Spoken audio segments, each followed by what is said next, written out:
যারা সঠিক অর্থে বাংলাদেশের রেমিটেন্স পাঠিয়ে এই যোগ্যতা অর্জন করার যারা ক্যাপাবল, তাদেরকে যেন এই বিভিন্ন ধরনের হয়রানির শিকার হতে না হয়, এই বিষয়টি স্যার আপনার প্রতি বিনীতভাবে অনুরোধ জানাচ্ছি। পরিশেষে সকল প্রবাসীদের দীর্ঘদিনের দাবি, সরকারের মধ্যে প্রবাসীদের যেন একজন প্রতিনিধি নিয়োগ দেওয়া হয়, যাতে প্রবাসীদের কল্যাণে, প্রবাসীদের স্বার্থ সংশ্লিষ্ট বিষয়গুলি নিয়ে তারা কথা বলতে পারে। পরিশেষে স্যার আপনার প্রতি আমাদের একটা বিনীতভাবে অনুরোধ থাকবে, প্রবাসীরা যে আস্থা সংকটে ভুগতেছে, সেই আস্থা সংকট যদি দূর করা যায়, আমি মনে করি বাংলাদেশের রেমিটেন্স প্রবাহ আরও অনেকাংশে বৃদ্ধি পাবে এবং বাংলাদেশের বিনিয়োগে আরও ভূমিকা রেখে যাবে। দেশকে স্বাবলম্বী করার জন্য কিছুটা ভূমিকা রাখতে পেরেছি, সেই জন্য ভালো লাগছে।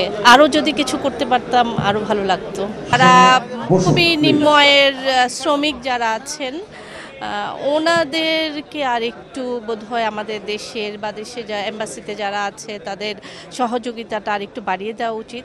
মিডল ইস্টের জন্য, যেটা মধ্যপ্রাচ্যে যারা যাচ্ছে, তারা কেউ মধ্যবিত্ত, কেউ দরিদ্র, কেউ হতদরিদ্র, তাদের যদি একটু যাওয়ার যে ব্যয়টা সেটা কমানো যেত। আমাদের পার্শ্ববর্তী দেশ ইন্ডিয়াতে তাদের মধ্যপ্রাচ্যে যাওয়ার ব্যয় চেয়ে আমাদের অনেক বেশি। সেখানে মাঝখানে কি কাজ করছে সেটা আমি জানি না।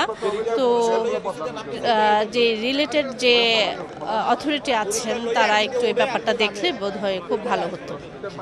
যে একজন প্রবাসী হিসেবে আজকের এই স্বীকৃতিটা আমাদের জন্য এবং আগামীতে যারা যাবে ওদের জন্য অনেক অনুপ্রেরণা হিসেবে কাজ করবে। আমি সবাইকে বলবো প্রবাসে যেন দক্ষ হয়ে যান। দক্ষ হয়ে প্রবাস গেলে অন্ততপক্ষে ঠকতে হবে না। সব স্বীকৃতি আসলে ভালো লাগার, আনন্দের। তো আমাদের প্রত্যাশা, আমরা বিদেশে পরিশ্রম করি, ব্যবসা বাণিজ্য করি, কেউ চাকরি বাকরি করি এবং দেশে বৈধ পথে রেমিটেন্স পাঠানোর এটা হলো সে স্বীকৃতি। এটা খুব আনন্দের এবং প্রত্যাশা থাকবে যারা আছেন বিদেশে সবাই বৈধ পথে দেশে অর্থ প্রেরণ করবেন, তাতে দেশ যেমন স্বাবলম্বী হবে তেমনি আমরাও ভালো থাকব, সবাই ভালো থাকবে। প্রবাসীদের দেশে যারা আত্মীয় স্বজন, মা বাবা, পরিবার পরিজন থাকে, তাদের নিরাপত্তার সমস্যা আছে।